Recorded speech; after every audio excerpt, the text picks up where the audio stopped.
बिस्मिल्लाहिर्रहमानिर्रहीम। रब्बि शरह ली सदरी व यस्सिर ली अमरी वहलुल उक़दतम मिन लिसानी यफ़क़हू क़ौली।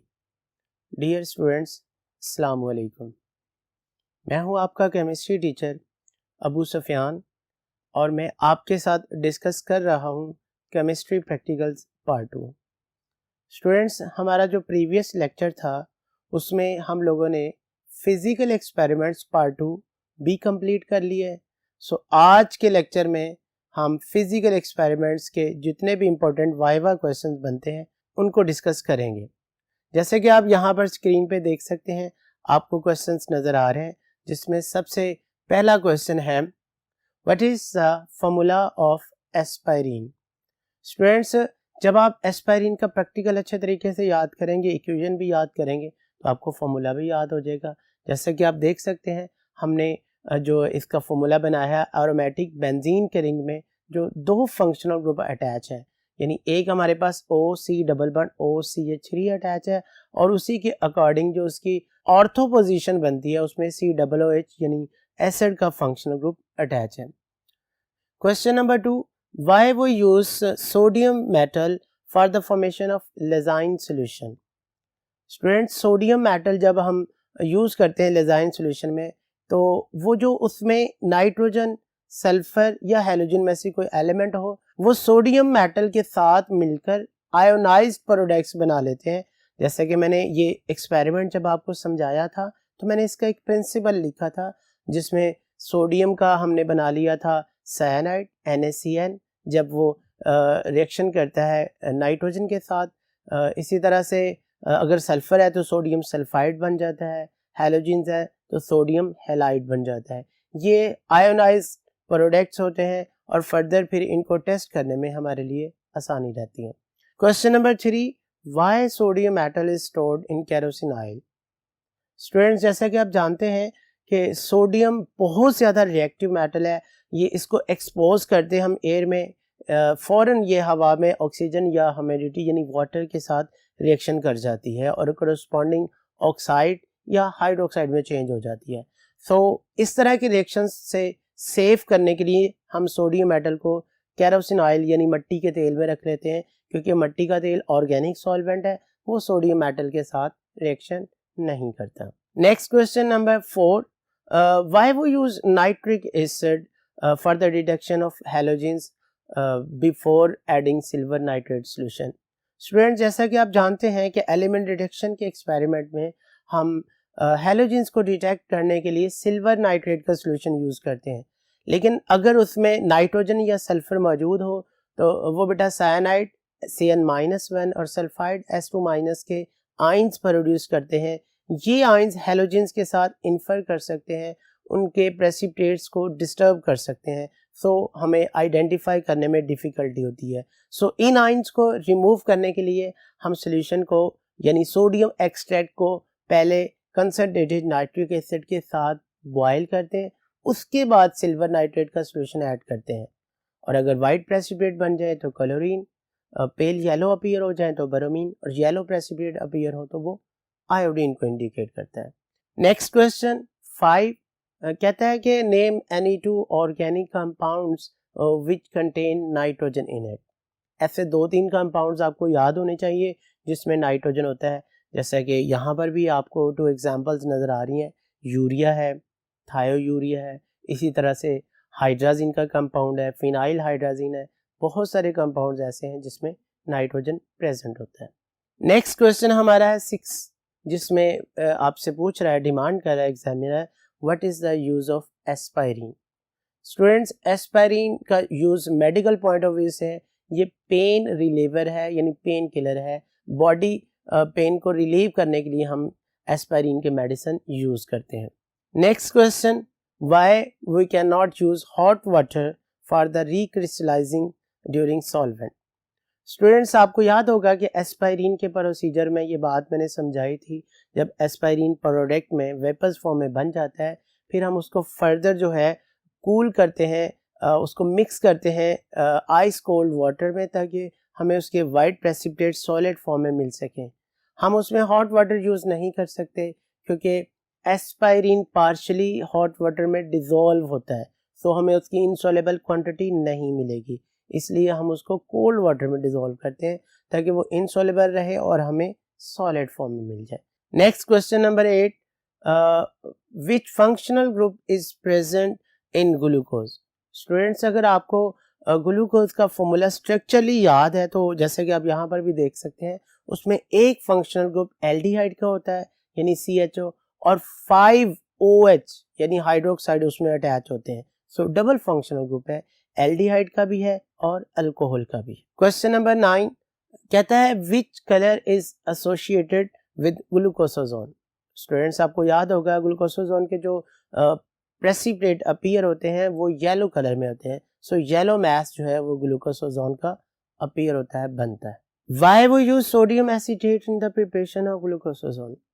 सोडियम एसीटेट स्टूडेंट्स जो है इस रिएक्शन का कैटलिस्ट भी है। एक्चुअली ये एक आयोनिक कंपाउंड कैटेगरी से है यानी आयोनाइजेबल है, सो इसकी प्रेजेंस में आसानी से जो हमारा प्रोडक्ट अपीयर हो जाता है। Question number 11, what is iodoform. Students, iodoform क्या होता है, इसके हवाले से एग्जामिनर आपसे क्वेश्चन पूछ सकता है। ये तो आपने टेक्स्ट बुक में भी पढ़ा हुआ। आइडोफॉर्म का फॉर्मूला CHI3 होता है और इसको हम प्रिपेयर कैसे करते हैं, हमने अल्कोहल को रिएक्शन करवाना होता है बेस के साथ और आयोडीन के साथ, इसके बाद हमें जो प्रोडक्ट मिलता है उसमें CHI3 को आइडोफॉर्म कहते हैं। Next question number 12, what are the uses of iodoform. ऐसे भी एग्जामिनर आपसे पूछ सकता है। आइडोफॉर्म के जो यूजेस हैं ये भी मेडिकल पॉइंट ऑफ व्यू से है, इसको हम यूज़ करते हैं टिंक्चर ऑफ आयोडीन में या आयोडेक्स, क्योंकि ये ऑक्सीडाइजिंग एजेंट है और जो ज़ख़म वगैरह होते हैं उसको कवर कर लेता है, जर्म्स को जो है वो मार देता है, इसलिए हम इसको आयोडेक्स में जो है वो यूज़ करते हैं। What is the oxidation state of copper in tetra aqua copper sulphate, I mean CuH2O4 SO4। Students, ये कम्प्लेक्स सॉल्ट है और आपने अपनी टेक्स्ट बुक में कम्प्लेक्स सॉल्ट में मेटल्स का ऑक्सीडेशन डिटरमिन करना सीखा हुआ है। यहाँ पर जो कॉपर का ऑक्सीडेशन स्टेट यानी वैलेंसी निकलती है वो +2 है। क्वेश्चन नंबर 14 है, what is the use of copper amine complex. Students, copper amine complex ये जो हमने प्रिपेयर भी किया था ब्लू कलर का सॉलिड, ये प्रिंटिंग में और डाइंग इंडस्ट्री में हम इसे यूज़ करते हैं, इन इंडस्ट्रीज़ में इस्तेमाल किया जाता है। Why does copper amine complex crystallized out after the addition of ethanol? Students, actually ये जो कम्प्लेक्स होता है ये वाटर सॉलेबल होता है, लेकिन जब उसमें हम एथेनॉल ऐड कर देते हैं तो वाटर एथेनॉल की मिक्सचर की वजह से कॉपर अमीन कम्प्लेक्स इनसॉलेबल हो जाता है, हम इसको बड़ी आसानी से जो है वो फिल्टर कर लेते हैं। नेक्स्ट हमारा क्वेश्चन है क्वेश्चन नंबर 16। ये क्वेश्चन आपकी टेक्स्ट बुक से लेट है। Question number 16, what is functional group. Chapter 7 अपनी टेक्स्ट बुक में भी आप लोगों ने इसको याद किया हुआ है। इसमें आप इसको यूँ भी डिफाइन कर सकते हैं, an atom, group of atoms, double or triple bond which control या which confer the properties of a compound, उसको हम कहते हैं फंक्शनल ग्रुप।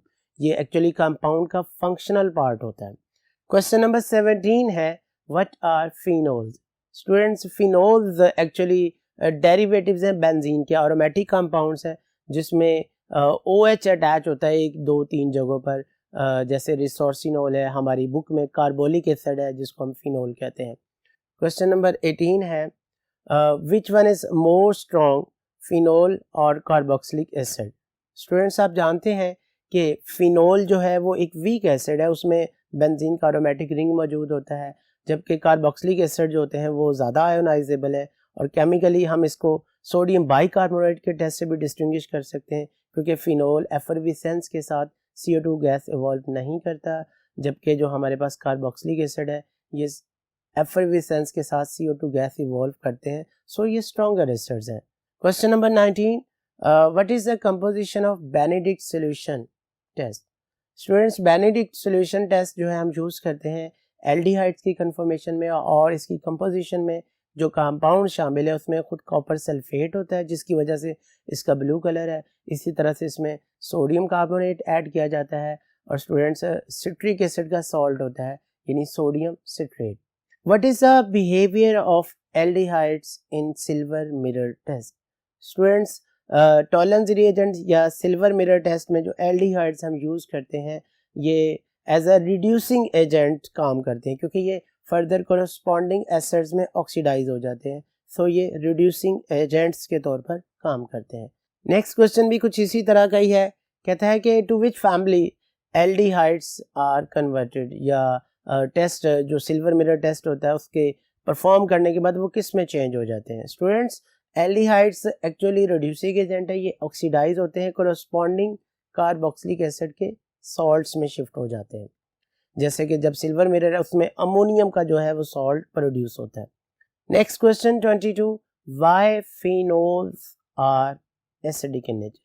स्टूडेंट्स, वैसे तो अल्कोहल्स न्यूट्रल होते हैं, लेकिन फिनोल जैसे कि कार्बोलिक एसिड, आपने बुक में भी इसको स्टडी किया, ये एसिडिक है। क्यों एसिडिक होता है? एक्चुअली इसमें जो अरोमेटिक रिंग बेंजीन वाला अटैच होता है, उसकी रेजोनेंस या उसके अंदर जो उसका आयन बनता है फिनॉक्साइड आयन, उसकी स्टेबिलिटी की वजह से फिनोल एसिडिक है, क्योंकि ये अपना हाइड्रोजन आयन रिलीज करने के बाद जो फिनॉक्साइड आयन प्रोड्यूस करता है वो रेजोनेंस के मेथड से स्टेबल होता है। Next question number 23, what is gravimetric analysis. Students, आप जानते हैं कि हमने बेरियम एस्टिमेशन का जो प्रैक्टिकल किया था उस टेक्निक को हम ग्रेविमेट्रिक एनालिसिस भी कहते हैं। ग्रेविमेट्रिक एनालिसिस एक्चुअली वॉल्यूम से बिलोंग करती है, कि हम किसी भी केमिकल का वॉल्यूम मेजर करके उसमें मौजूद जो आयंस हैं या कोई हमारा प्रोडक्ट है उसको आइडेंटिफाई करें, उसकी अमाउंट जो है वो मेजर करें। Next question 24, how will we come to know that precipitates of barium ions are completed. इस एक्सपेरिमेंट में हमें कैसे पता चलता है कि बेरियम आयंस के प्रेसिपिटेट बन गया है। स्टूडेंट, जब हम उसमें पोटाशियम क्रोमेट का सॉल्यूशन ऐड करते हैं तो फौरन रिएक्शन होता है, प्रेसिपिटेट बनना शुरू हो जाते हैं। लेकिन जब हम पोटाशियम क्रोमेट और ऐड कर रहे हैं, जैसे मैंने आपको परफॉर्मेंस में भी बताया था, उसकी जो टॉप लेयर होती है उसमें हमें नज़र आ रहा होता है कि अब फर्दर प्रेसिपिटेट और नहीं बन रहे हैं। इसका मतलब बेरियम आयंस के प्रेसिपिटेट मुकम्मल तौर पर उसमें बन चुके हैं। लास्ट क्वेश्चन है स्टूडेंट्स आज का, question number 25, which colour is produced when ferric chloride neutral is treated with phenol and carboxylic acid. Students, आप जानते हैं कि हमारा जो लास्ट फिजिकल एक्सपेरिमेंट है फंक्शनल ग्रुप वाला, उसमें फिनोल के साथ भी बेटा इसका टेस्ट है और कार्बोक्सिलिक एसिड के साथ भी हम इसको ट्रीट करते हैं। सो फेरिक क्लोराइड को जब हम फिनोल के साथ ट्रीट करते हैं तो ब्लू या बेटा ग्रीन या वॉयलेट कलर आ सकता है, लेकिन जब हम इसको कार्बोक्सिलिक एसिड के साथ ट्रीट करते हैं तो येलो या रेड कलर अपीयर होता है। जैसा कि परफॉर्मेंस में भी जब ये टेस्ट किया था तो मैंने आपको ये कलर दिखाए थे। तो स्टूडेंट्स, आज के इस लेक्चर में हमने जो है वो वाइवा क्वेश्चन डिस्कस किए हैं फिजिकल एक्सपेरिमेंट से रिलेटेड, और इंशाल्लाह जो है इसके बाद जो लेक्चर्स होंगे उसमें मैं आपको रिवाइज करवाऊंगा सॉल्ट एनालिसिस, जिसमें हम बाकायदा पहले अननोन सॉल्ट को लैब में आइडेंटिफाई करेंगे, फिर उसके बाद मैं आपको ये तरीका बताऊंगा कि हम उसको एग्ज़ाम्स में कैसे लिखते हैं। स्टूडेंट्स, मेरी दुआ है कि अल्लाह ताला आपका दुनिया और आखिरत में हामी नासिर हो। अल्लाह हाफिज़।